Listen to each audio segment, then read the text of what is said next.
Ayan.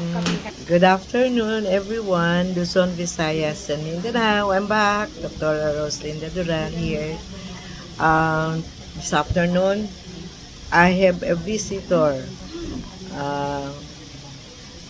here at Rizal, Santiago City. Ayan. Ex ko. Ayan sila. Ayan. May isa ring kumari ko. Hi, kamo. Ayan, inaanak ko.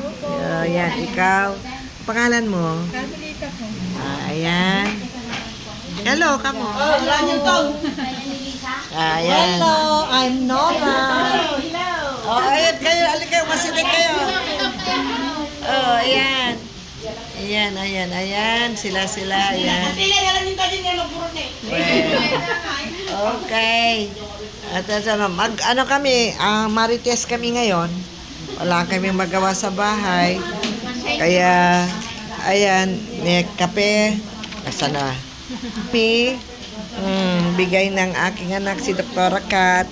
Ayan. Sa ano na lang. Ayan, mag-iisip kami, magti-tiktok kami mamaya. Kaya nila mag-tiktok pa. Dahil mga matatanda na ito. Yung iba. Senior citizen. Okay. Bye-bye na. Mamaya na lang ulit. Thank you.